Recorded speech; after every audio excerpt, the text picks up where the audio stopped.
Saudara, banjir di wilayah Jabodetabek mengakibatkan fasilitas hingga aktivitas warga lumpuh. Penyebab utama salah satunya yakni kurangnya resapan air juga hingga hujan lebat yang masih berpotensi jadi penyebab banjir.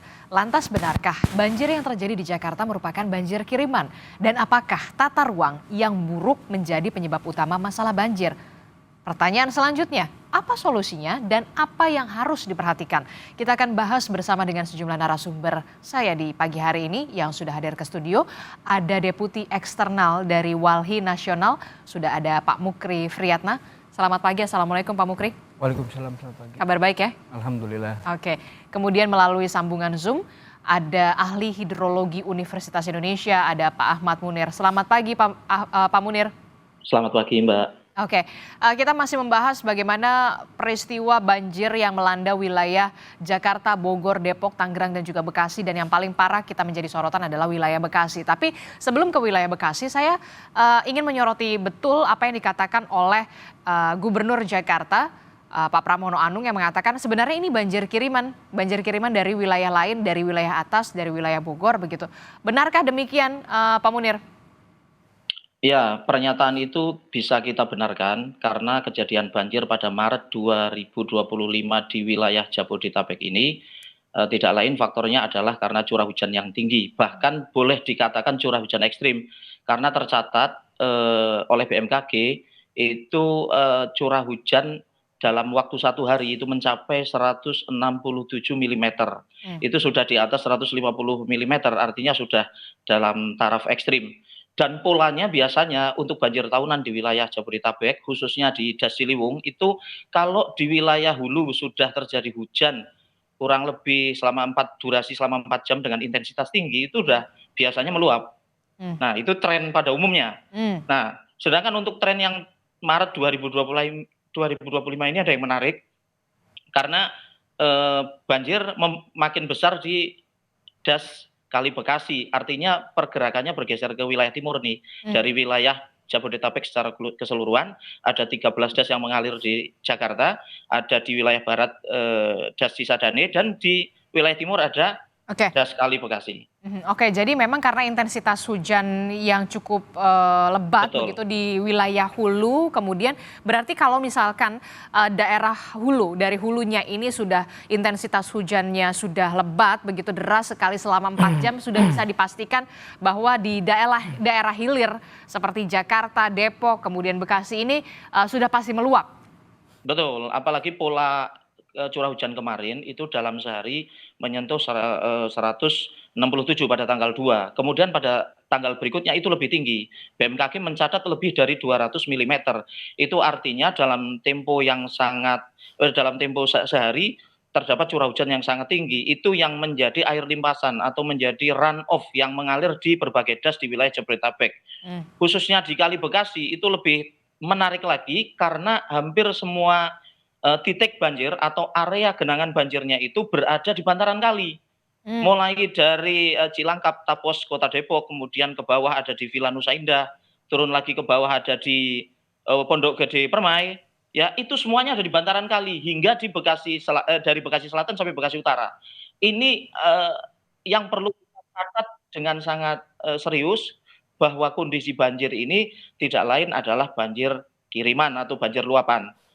Ya, kenapa bisa kita katakan begitu? Karena jelas kejadiannya muncul di wilayah-wilayah bantaran kali atau bantaran sungai. Itu khusus di Kali Bekasi. Sedangkan yang terjadi di Jakarta, khususnya di Kampung Pulo, Kampung Melayu, Jatinegara, itu udah tren tahunan itu.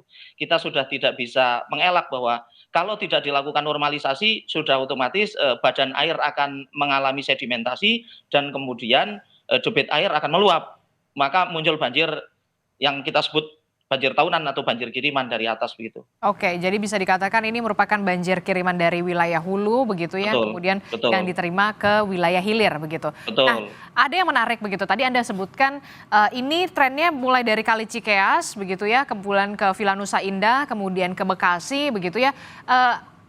Apa yang berbeda begitu? Apakah ada sedimentasi yang yang berubah di sana atau kemudian daerah aliran sungai yang kemudian juga sudah dipadati, sekitarnya kanan kiri sudah dipadati oleh permukiman penduduk, atau seperti apa kemudian yang menyebabkan air ini mengalir tersendat begitu dan akhirnya meluap? Betul sekali, Mbak. Nah, dalam sistem DAS itu kita biasanya mengenal ada 3 wilayah ya, atau 3 area, hulu, tengah, dan hilir. Nah, kalau DAS yang sehat kita bisa lihat dengan ciri di wilayah hulu itu 70% berupa tutupan vegetasi, sedangkan di wilayah tengah itu harusnya 50-50. Di wilayah hilir biasanya kebalikan, 70%-nya adalah lahan terbangun, 30%-nya itu ruang terbuka hijau. Itu kondisi ideal yang kita harapkan. Akan tetapi khusus DAS Kali Bekasi ini kondisinya tahun 2013 saja itu sudah rasionya yang terbangun dengan tidak terbangun itu sudah 60-40. Ya, 60%, 40%. Jadi yang tidak terbangun di 60, mulai dari hulu, tengah, hilir di rata-rata sudah begitu. Itu tahun 2013. Bayangkan, sekarang udah tahun 2025, sudah 1 dasawarsa lebih, 10 tahun lebih kan. Nah, itu selama 10 tahun itu terjadi perubahan alih fungsi lahan yang semula tutupan vegetasi berkembang menjadi area pemukiman, dan mayoritas yang berubah itu rata-rata di wilayah bantaran kali. Nah, ini yang menjadi penyebab kenapa kemudian intensitas banjirnya menjadi semakin membesar dari tahun ke tahun, dan kita prediksi juga makin ke depan akan makin besar. Nah, yang tentu menjadi perhatian kita yang kedua adalah sedimentasi yang terakumulasi secara kontinu di DAS Kali Bekasi ini khususnya ya. Tentunya kita ketahui di kemudian Citerep ya kan, kemudian Kelapa Nunggal, Cilengsi, lari ke arah Bekasi itu kita bisa amati secara detail bagaimana pola perubahan penggunaan lahannya di sana. Alih fungsi lahannya berkembang sangat pesat dari tutupan lahan vegetasi ke lahan terbangun. Itu saya kira yang menjadi faktor kedua yang menyebabkan banjir menjadi semakin besar di DAS Kali Bekasi, khususnya di area-area bantaran kali yang sekarang berkembang menjadi area pemukiman. Oke, jadi inilah yang kemudian memperparah banjir yang kita lihat hari ini, kita lihat kemarin-kemarin begitu ya, 2 hari yang lalu di Kali Bekasi begitu ya, di wilayah Bekasi Jawa Barat, Pondok Gede Permai. Ternyata menurut Anda daerah aliran sungai ini yang seharusnya dipenuhi dengan vegetasi begitu justru berubah fungsi menjadi permukiman begitu ya. Yes, Anda setuju dengan ini? Apa sebenarnya yang terjadi demikian? Karena memang alih fungsi lahan ini dari yang harusnya vegetasi sebelah kanan sebelah kiri aliran sungai ini, tapi kemudian sekarang sudah jadi permukiman penduduk. Ya, jadi kalau saya mau jelaskan ya, kalau kita bicaranya puncaknya dulu Bogor. Bogor itu kita bagi 3. Kalau bagian timur yang dasnya sebagian mengalir ke Bekasi dan Kerawang itu ada di perbatasan antara Cikalong Cianjur dengan Bogor di daerah Sanggabuana. Di situ kalau kita mau lihat itu banyak sudah perbukitan yang dibabat, dipangkas, siang malam diambilin materialnya. Boleh kalau kita mulai dari Jonggol tuh ya, terus ke Cilengsi naik ke atas, persis perbatasan Cikalong itu bubar kanan kiri. Belum lagi di badan sungainya, ditambang tiap hari. Tiap hari bisa saya pastikan. Alhamdulillah syukur saya 2 tahun bolak-balik sana ya. Saat itu kemudian kalau kita lihat ke bagian barat mulai dari Ciseeng sampai ke arah Jasinga yang nanti larinya ke Cisadane, kalau misalnya ada wilayah Tangerang banjir juga mengalami hal serupa. Banyak pertambangan dan juga perkebunan sawit. Bagaimana dengan yang di tengah? Di tengah inilah yang kemudian aliran airnya itu lari ke DAS Ciliwung. Di situ bagian Ciawi gitu ya. Daerah yang tadi dibangun untuk Sungai Cibares yang untuk menampung dam baru ini ya. Lokasinya kalau bagian tengah itu rata-rata HGU yang nggak ada vegetasi, vegetasinya itu jenisnya alang-alang, boleh diperiksa gitu di sana itu banyak sekali. Jadi tipologi ini antara yang Bogor bagian barat, tengah dengan timur. Kalau barat dan timur itu hajur gara-gara pembangkasan bukit gitu ya. Kalau bagian tengah itu lahannya tanpa vegetasi kecuali vegetasi yang bernama alang-alang. Karena seharusnya di situ apa? HGU vegetasinya. Ya mestinya kan dia apa ya? Tanam tumbuh yang lain lah, pepohonan gitu supaya ada daerah serapan juga. Kalau ini enggak, hanya alang-alang. Alang-alang bisa dipastikan tuh luas sekali tempatnya dan kebanyakan pemiliknya orang yang ada punya orang Jakarta. Nah, bagaimana kemudian bagian tengahnya? Kalau selama ini kita sih pengen meluruskan ya. ada curah hujan misalnya tinggi, ya sekarang ini bisa terbantahkan. Mari kita periksa tentang jejak digitalnya. Jakarta itu di bawah 50 pun bisa kebanjiran. Jadi bukan lagi kita mempersoalkan besar atau kecilnya soal intensitas hujannya ya, frekuensi dan volumenya. Tapi sekarang ini bagaimana kita melihat pada pola pemanfaatan ruangnya itu pada bagian tengah, benar enggak nih kecukupan sebagaimana diatur dalam Undang-Undang Tata Ruang, bahwa 30% kawasan lindung, 30% setiap daerah harus punya 30% berupa kawasan lindung, termasuk 30% dalamnya adalah ruang terbuka hijau. Ada nggak seperti itu? Kenyataannya? Nah kenyataannya ini kan kalau Jakarta sendiri ya nggak pernah beranjak nih angkanya dari angka 11%. 11%, Jauh ya. dari apa yang ditentukan oleh undang-undang. Nah, nggak pernah naik tuh. Nah, susah sekali dia naiknya, susah. Adapun kemudian cara untuk meminimalisir dampak dan risiko banjir ini misalnya bikin sedotan, terus sodetan. Nah sebetulnya sungai itu jangan disodet, karena Tuhan tuh udah pinter lah ngatur kenapa harus bulak belok gitu. Dan jangan disodet, semakin dia disodet memudahkan air, tujuannya kan begitu ya. Padahal nggak begitu, ada irama waktu yang dia kenapa diputar-putar sungai itu. Contoh laut kenapa harus datar, kenapa airnya harus begini. Coba kalau seandainya airnya datar, ini kan asumsinya karena kiriman. Lah kalau kemudian airnya datar, nanti banyak nyamuk karena dia nggak bergerak. Jadi tempat buang sampah apa dan seterusnya. Maksud saya hal-hal seperti itu yang harus kita kikis gitu ya, harus kita keluarkan. Kita kembali kepada introspeksi sebagai pemerintah. Pertama terkait dengan hadirnya undang-undang PB, penanggulangan bencana itu kan untuk menjawab 3 hal. Yang satu adalah menjawab tentang kerentanan, yang kedua ancaman, yang ketiga risikonya. Ancamannya seperti apa? Kebijakan yang berisiko juga menghancurkan tata ruang misalnya. Contoh, dibolehkannya sebuah wilayah untuk ditambang atau digerus bukitnya. Asalkan. Padahal dalam tata ruangnya nggak boleh tuh kawasan hijau. Nah itu kan berarti sebuah ancaman. Ini yang mestinya nggak boleh. Kok bisa dapat izin? Nah kebanyakan seperti itu. Kalau kurang yakin saya anter lah. Kalau pengen tahu misalnya di mana tempat-tempatnya ya yang dibubar-bubarin tuh bisa saya unjukin. Nah yang kedua, ini yang menjadi presiden buruk terakhir ini sejak kemudian bisa kita sebut dinampikan lah setengahnya sejak terbitnya Undang-Undang 11 2020 tentang Cipta Kerja ini, bahwa tidak menjadi wajib lagi yang namanya kecukupan 30% dari total luas wilayah itu berupa kawasan lindung. Itu jadi soal. Jadi orang sekarang main serampangan. Instrumen pengendalian pencegahan perusakan lingkungan juga demikian dianggap. Jadi 30% itu dinego ya? Lah ketentuan di Undang-Undang Cipta Kerja seperti itu. Bahkan apalagi kalau untuk terkait dengan proyek strategis nasional ya, itu boleh dinomor 2-kan. Tentang tata ruang itu boleh hanya untuk proyek strategis nasional, cukup sifatnya mendapatkan diskresi dari seorang menteri ATR, kepala BPN itu. Kalau dia terbentuk masalah tata ruang untuk kepentingan proyek PSN. Sampai sebegitunya, maksud kami hal-hal yang bersifat keliru kebijakan ini ya dibalikin ulang. Karena kita contoh yang paling sederhana, mencapai target luasan 20% ruang terbuka hijau yang wajib disediakan oleh pemerintah itu pun kita agak ngap-ngapan gitu ya. Apalagi sekarang dikendorin peraturannya. Dikendorin bahkan mulai dihilangkan lah peran fungsi terkait dengan Undang-Undang Penataan Ruang. Nah yang terakhir ingin kami sampaikan bahwa dalam konteks lagi-lagi ya Undang-Undang Hadirnya Penanggulangan Bencana itu adalah untuk menjawab risiko. Risikonya itu kalau tidak bisa dihilangkan adalah diminimalisir. Nah khusus dalam hal ini kita berharap pemerintah bagaimana memastikan para penyintas ini ya terpenuhi hak asasi manusianya. Karena namanya HAM itu tidak boleh dikurangi dalam situasi bencana sekalipun. Misalnya makan minumnya seperti apa. Kalau contoh tadi Ibu tadi bilang ini hanya di tahun 2025 ini menjadi rasa terparah gitu dibandingkan dengan sebelumnya. Yang terparah. Bisa jadi karena sebelumnya dia nggak pernah ngerasain. Yang dimaksud terparah itu memang kalau dibandingkan dengan luasan cakupan areanya, khusus DKI itu jauh dikalah dengan dibandingkan 2007, 2012 dan seterusnya. Ini lebih kecil. Termasuk juga yang kita soroti adalah berubah fungsi lahan daerah aliran sungai yang kemudian sekarang sudah kita lihat menjadi permukiman warga begitu ya. Betul. Nah kalau mau juga bukti empirisnya nih, ayo kita datang ke Ciliwung nih.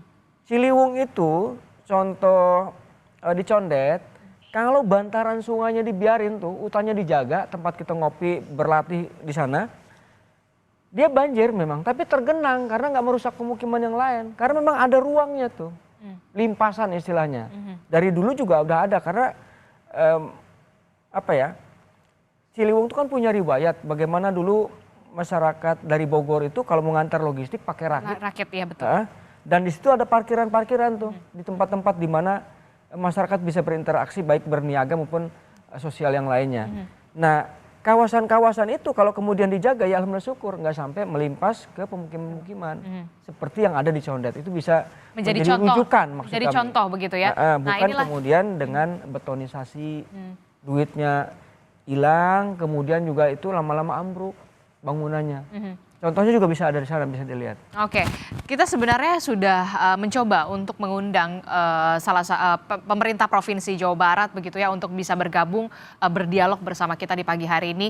Bagaimana kemudian untuk menemukan solusinya, identifikasi masalahnya seperti apa. Tapi kemudian masih belum menemukan jawaban sampai saat ini dari Pemprov Jawa Barat begitu ya. Kita juga masih menantikan supaya dari pihak pemerintah Provinsi Jawa Barat juga bisa bergabung di dialog kita di pagi hari ini. Tapi nanti kita juga akan membahas bagaimana upaya-upaya yang sudah dilakukan, baik itu oleh daerah hulu begitu ya, dan juga hilir, sudah berapa banyak upaya yang dilakukan dan seberapa signifikankah kemudian ini bisa mengurangi banjir.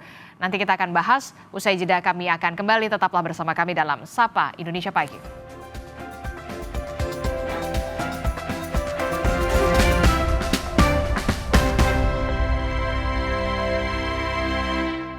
Terima kasih Anda masih bersama kami dalam Sapa Indonesia Pagi. Saudara, kita masih membahas soal bagaimana kemudian banjir yang melanda wilayah Jabodetabek beberapa hari kemarin karena memang intensitas hujan yang cukup deras dan juga tinggi begitu ya di daerah hulu dan juga beberapa wilayah di Bekasi dan juga di wilayah Jakarta. Kemudian juga bisa dikatakan ini adalah banjir kiriman juga dari hulu, dan identifikasi masalahnya juga tadi sudah disebutkan oleh ahli hidrologi.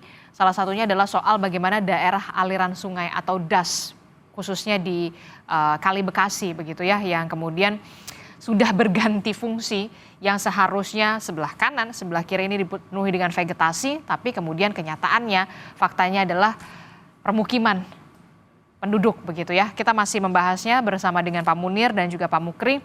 Saya ke Pak Munir dulu nih. Pak Munir, ini kan kalau kita lihat tadi Anda sudah mengatakan daerah aliran sungainya sekarang sudah jadi beralih fungsi, yang seharusnya dipenuhi vegetasi begitu, tanaman, tapi kemudian beralih fungsi jadi permukiman begitu ya. Tapi begini, ada upaya-upaya yang memang sudah dilakukan oleh pemerintah daerah mereka masing-masing. Bekasi, kemudian ada juga di Bogor, di Jakarta. Kalau di Bogor itu kalau tidak salah di kabupaten di daerah atas itu sudah ada bendung.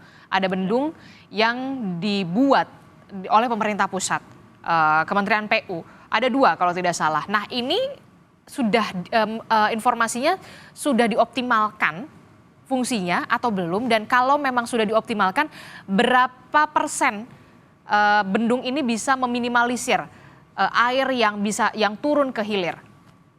Baik, jadi salah satu strategi yang dilakukan oleh pemerintah pusat berkoordinasi dengan pemerintah DKI Jakarta, Kabupaten Bogor, Kota Bogor, itu salah satunya strategi pengendaliannya adalah pembangunan waduk ring, yakni waduk Ciawi dan bendungan Ciawi Sukamahi. 2 bendungan ini rencananya memang akan dioptimalkan untuk alat pengendali banjir. Betul. Jadi pada saat curah hujan tinggi, kemudian debit air di wilayah hulu meningkat, yang akan dilakukan adalah pencegahan air ini langsung mengalir ke Sungai Ciliwung secara langsung. Jadi pencegahan. Jadi sifatnya ini mengendalikan supaya debit tidak meningkat. Tentu ini bisa efektif, alat pengendali ini bisa efektif sepanjang sistem manajemennya, kemudian pengoperasian bendungan kering ini juga dioptimalkan dari sisi teknisnya. Itu yang kita belum dapat informasi secara detail dari Kementerian PU khususnya yang mengelola bendungan kering ini. Kemudian ada strategi lain yang dilakukan oleh pemerintah, yakni ingin membangun sodetan Ciliwung Cisadane. Usahanya adalah untuk memindahkan debit aliran yang ada dari aliran Ciliwung lari sebagian ke wilayah Cisadane, ke wilayah barat. Itu untuk mengurangi debit. Tapi lagi-lagi strategi ini adalah upaya secara teknis. Artinya upaya ini bisa dilakukan sepanjang sistem manajemennya betul-betul akurat, ya kan? Berdasarkan data perhitungan debit di wilayah hulu dan kemudian bagaimana mekanisme pengendaliannya supaya air tidak sampai ke wilayah hilir dalam waktu tertentu. Hmm. Itu optimalisasinya. Nah, sedangkan yang terjadi saat ini adalah kita sama-sama tahu di Das Ciliwung khususnya, Sungai Ciliwung pada era Pak Anies itu tidak dilakukan normalisasi, yang dilakukan adalah naturalisasi. Itu maknanya badan air yang seharusnya mampu menampung debit air dalam jumlah yang cukup, itu mengalami pengurangan. Karena sedimentasi itu pasti tidak mungkin dicegah karena di hulu terjadi erosi. Mengingat alih fungsi lahan di wilayah hulu juga terus terjadi seperti tadi yang dikatakan dari Wali, ya kan? Di atas bahkan kalau di Das Kali Bekasi itu daerah tambang, di atas itu di wilayah Citerep ada tambang batu gamping untuk semen, dan itu melingkupi area yang cukup luas. Saya kira hasil sedimentasinya yang mengendap di wilayah hilir juga tentu sangat tinggi. Itulah yang menjadi salah satu faktor kenapa badan airnya mengalami penyempitan. Badan airnya mengalami penurunan kemampuan untuk mengalirkan sejumlah air dengan debit tertentu. Seperti diketahui, curah hujan kali ini kan belum termasuk yang lebih besar dibanding tahun 2020 dikatakan oleh BMKG. Artinya harusnya dengan debit yang sama tidak terjadi masalah sepanjang air dapat mengalir ke wilayah hilir, ke laut utara Jawa itu dengan aman. Namun kita tidak bisa memastikan karena sedimentasi yang banyak ini apa yang sudah dilakukan secara teknis oleh pemerintah provinsi daerah khusus Jakarta dan juga pemerintah Kota Bekasi maupun Kabupaten Bekasi berkaitan dengan sungai-sungai yang terus mengalami sedimentasi ini. Nah, ini kan semakin mendukung kalau banjir yang terjadi tahun ini salah satu faktornya adalah akibat dari tidak adanya dilakukan pencegahan banjir menggunakan normalisasi sungai secara kontinu.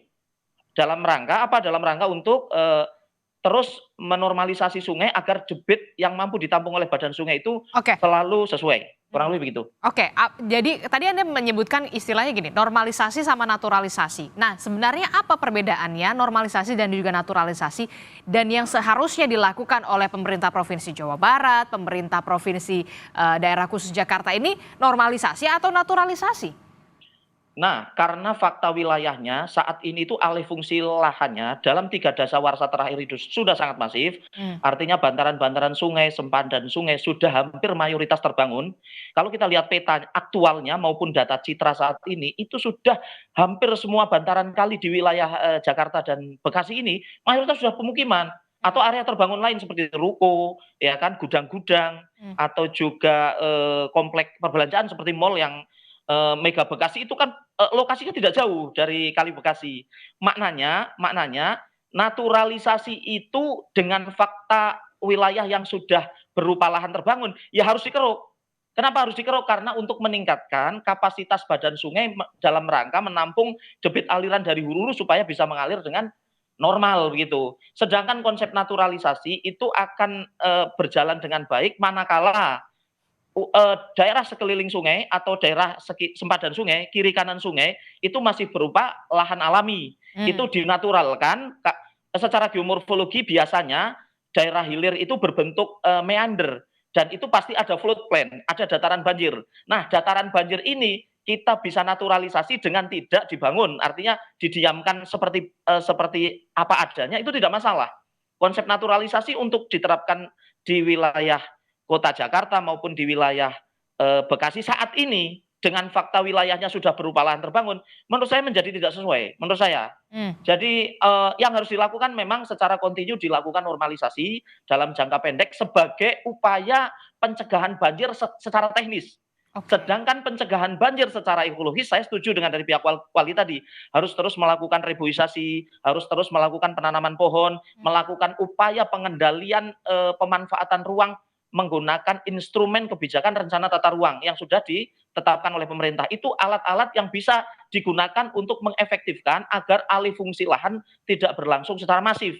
Bisa kita rem, pemerintah bisa mengerem pemanfaatan fungsi lahan untuk pencegahan banjir melalui instrumen rencana tata ruang wilayah. Saya Oke, kira itu.